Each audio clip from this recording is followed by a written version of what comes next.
मेलफलन,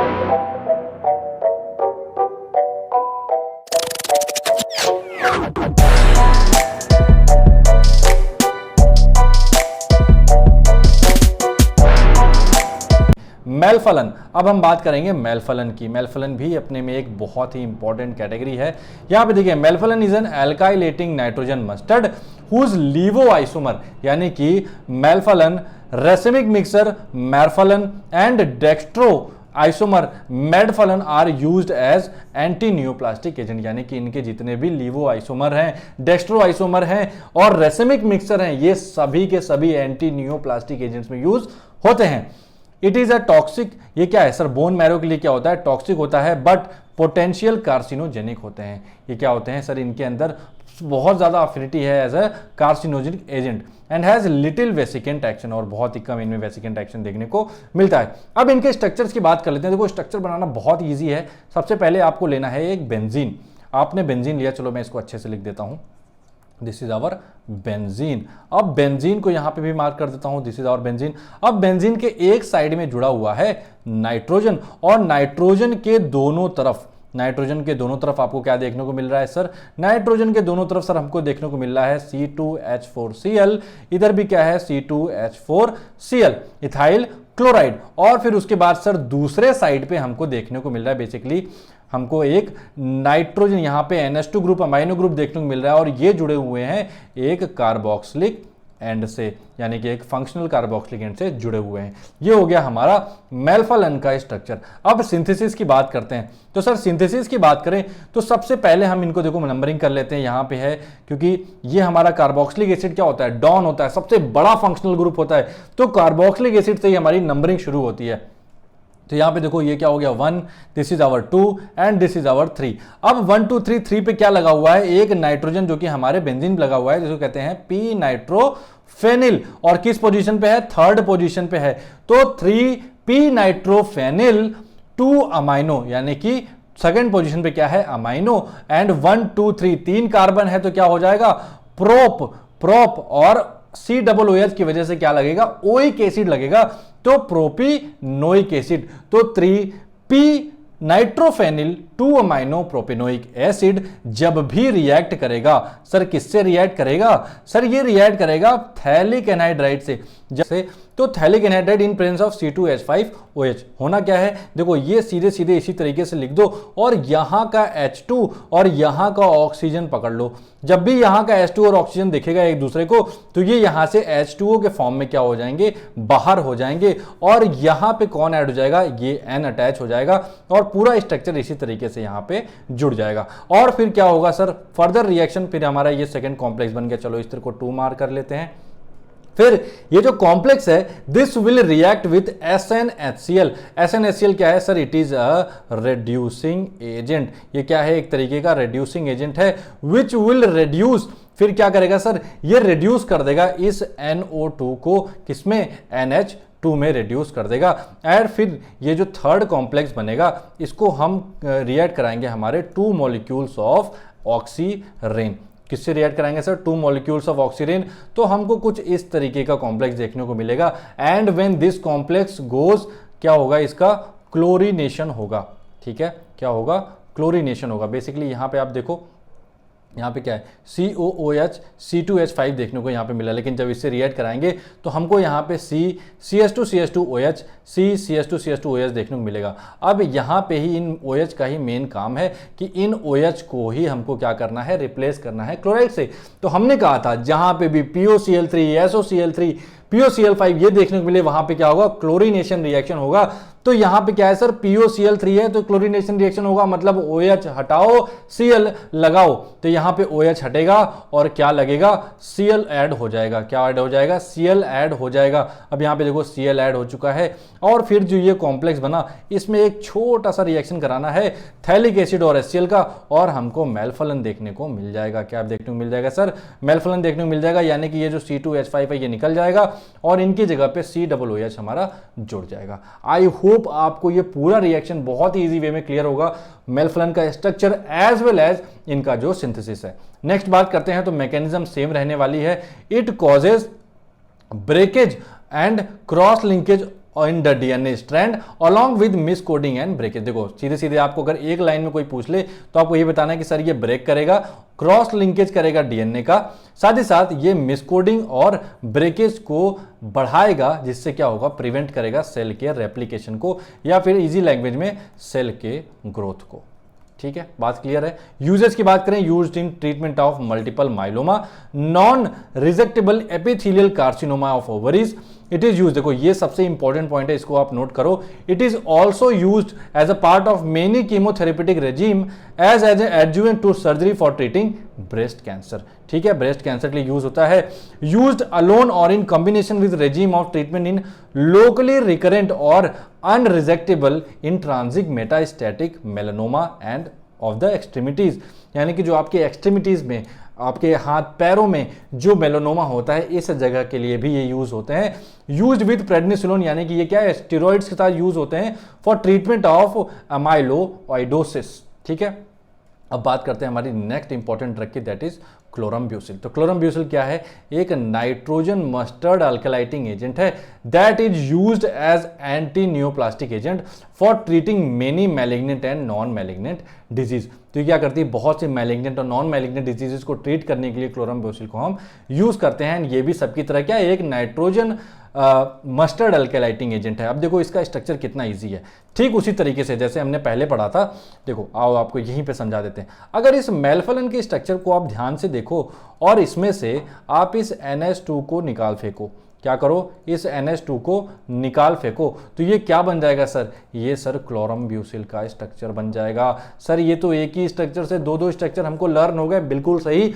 क्लोरम्ब्यूसिल और मेल्फलन में सिर्फ एक डिफरेंस है कि वहां पे बेंजीन से जो हमारे फर्स्ट पोजीशन पे जो हमारे अटैच्ड हैं NH2, वो वहां से अगर रिमूव हो जाए तो ये क्लोरम्ब्यूसिल बन जाएगा। फर्स्ट पोजीशन इसलिए कहा क्योंकि यहां पे हमारा ये जो फंक्शनल ग्रुप है, हम यहीं से ही इनकी क्या करते हैं, नंबरिंग करते हैं। तो यहां से इनके सबसे पास में ये कौन आता है, NH2, और NH2 को अगर रिमूव कर दे तो हमारे पास कौन आ जाएगा, क्लोरम्ब्यूसिल आ जाएगा। तो देखो इसको बना लो, यहाँ पे क्या है, बेंजीन, बेंजीन से दोनों तरफ क्या है N, और N के दोनों साइड क्या लगे हुए हैं, C2H4Cl, यहाँ पे भी क्या है, C2H4Cl, और दूसरी तरफ ठीक उसी तरीके से यहाँ पे आप जोड़ते हुए बना देंगे COOH।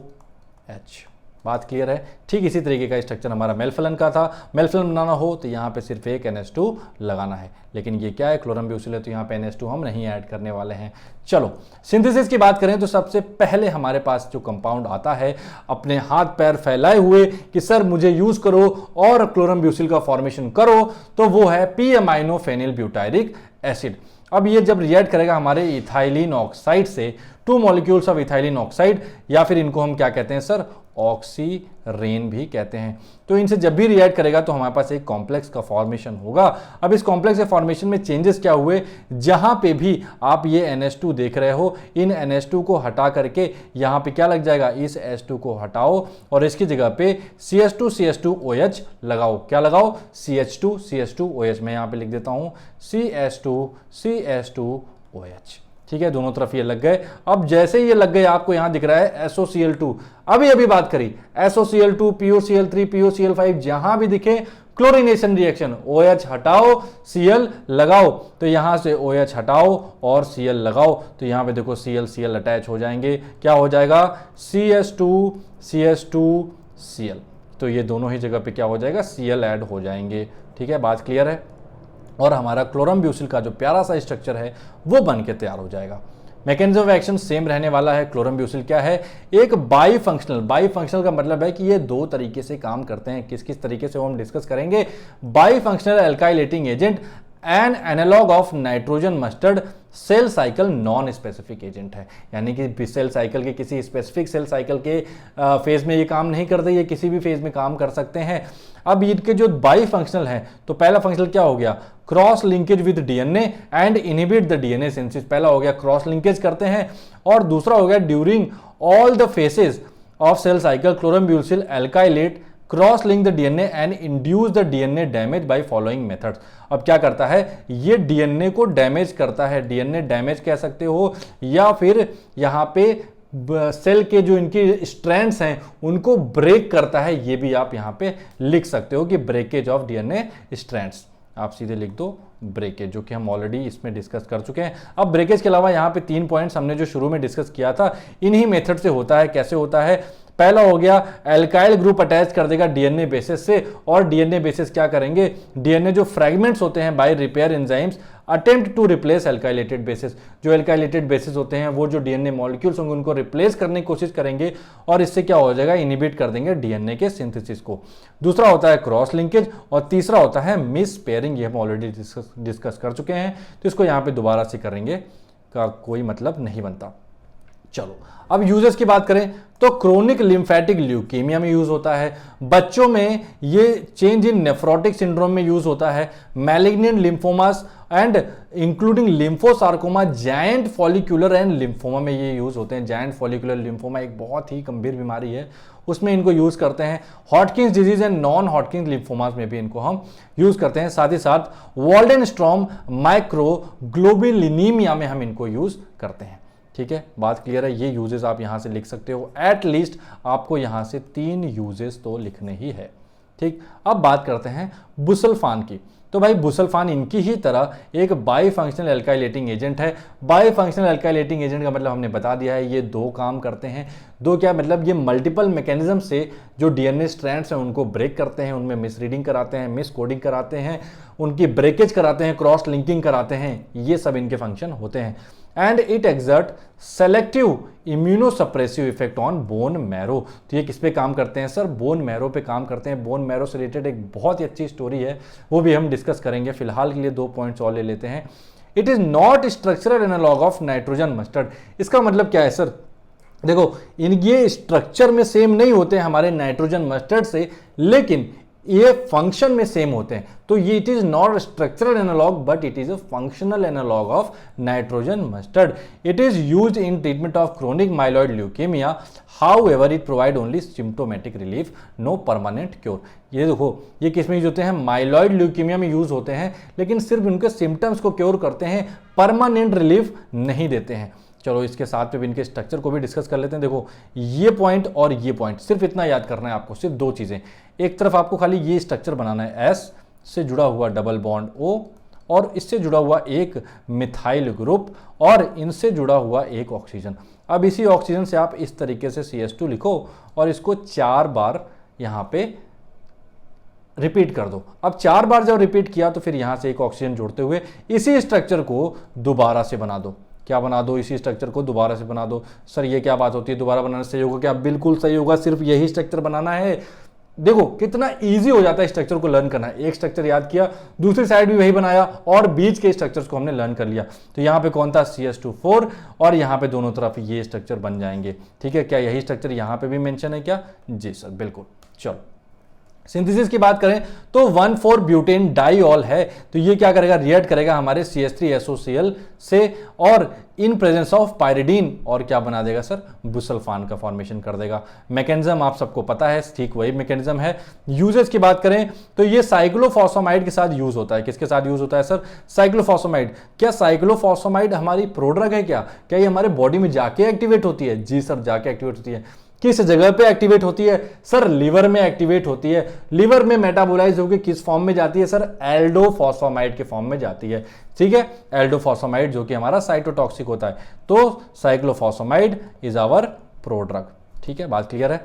As a conditioning regimen before allogeneic haematopoietic progenitor cell transplantation for chronic myelogenous myeloid myelocytic and granulocytic leukaemia के लिए हम इनको यूज करते हैं। ठीक है, तो चलो एक बात और याद रखते हैं। देखो, ब्यूसल्फान, ठीक है, ब्यूसल्फान। अब ब्यूसल्फान किस लिए यूज होता है? बी से ब्यूसल्फान एंड बी से बोन मैरो, बी से बोन मैरो। तो आप सभी को पता है, आपने क्रिस 3 अगर मूवी कभी देखी हो तो भाई क्रिस 3 में क्या रहता है? जो विलन रहता है उसका बोन मैरो काम नहीं करता ठीक से, इसलिए जो वो ऋतिक रोशन के जो डैड रहते हैं, जो फर्स्ट पार्ट में रहते हैं, उनसे क्या लेता है? उनका बोन मैरो ले लेता है। और जब उसको ट्रांसप्लांट करा रहा होता है तो जरूर से उसने बुसल्फान या आगे आने वाली हमारी थायोटीपा जो ड्रग है इसको इस्तेमाल किया होगा एज एन प्री मेडिकेशनल रेजिम के थ्रू। ठीक है, तो आपको इस तरीके से याद रखना है, बुसल्फान बोन मैरो के लिए हम यूज करते हैं, बोन मैरो ट्रांसप्लांटेशन बेसिकली। ठीक है, बात क्लियर है। अब थायोटिपा की बात करते हैं। तो thiotepa is a cancer chemotherapeutic member of alkylating agent group. It is stable derivative of NNN tri ethyl phosphoramide, ठीक है, इसीलिए इसको क्या कहते हैं, ट्राई इथाइल फॉस्फोरामाइड यानी TEPA. And its main toxicity is myelosuppression. इसका मेन टॉक्सिसिटी क्या होता है, माइलो सप्रेशन। यहां पे आप तुरंत के तुरंत अभी के अभी स्टार मार्क करो और इसको कॉपी में नोट करो कि भाई थायोटिपा माइलो सप्रेशन। और इसका स्ट्रक्चर तो हमने पहले ही वीडियो में देखा था कि बीच में एक फॉस्फोरस, उसके साथ डबल बॉन्ड में सल्फर, और तीनों तरफ क्या लगेगा सर, एक एजरीडीन ग्रुप होता है। क्या होता है, अब ये एजरीडीन ग्रुप के कंपाउंड ही हैं, तो इनमें क्या होगा सर, एजरीडीन ग्रुप लगता है। तो ये क्या होगा, कुछ इस तरीके के स्ट्रक्चर यहां पे बन जाएंगे, ठीक है। बहुत इजी स्ट्रक्चर है, कैसे इनका फॉर्मेशन सिंथेसिस देख लेते हैं। तो यहां पे क्या होगा, एक सेकेंड हम पेन चेंज कर लेते हैं। Trichlorophosphine sulphide when react with aziridine it removes 3HCl and forms the thiotepa. बिल्कुल इजी, मैकेनिज्म सेम रहने वाला है कि भाई it attaches to the guanine base of DNA at 7th position of the imidazole ring. फिर क्या होगा, it stops the tumour growth by cross linking guanine nucleobase in the DNA. क्या करेगा, ट्यूमर के ग्रोथ को रिड्यूस कर देगा by cross linking the guanine nucleoside bases in the DNA double helix structure strands. As result जिसके through क्या होगा, DNA replication क्या हो जाएगा, इनहिबिट हो जाएगा, because the strand fail to uncoil and separate.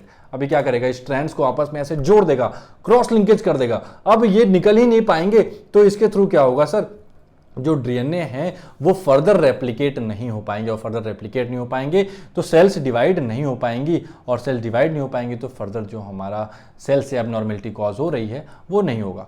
अब यूजेस की बात करें, used in treatment best ovarian and bladder cancer, also use in conditioning of bone marrow transplantation, जैसे कि हमने बात करी है। It is use for condition treatment of allogeneic and autologous haematopoietic progenitor cell transplantation, जिसको कहते हैं HPCT इन एडल्ट्स, एंड बच्चों में in paediatric patient having haematological diseases के लिए हम यूज करते हैं, ठीक है। इसी के साथ इस लेक्चर को हम खत्म करेंगे, मिलेंगे आपसे नेक्स्ट लेक्चर में, जहां पे आपको एंटी मेटाबोलाइट्स के बारे में हम डिस्कस करने वाले हैं, हर एक ड्रग को। आई होप आपको सभी लेक्चर पसंद आ रहे होंगे। सो लाइक करें, कमेंट करें, सब्सक्राइब करें एंड शेयर करें आपके सभी फ्रेंड्स से।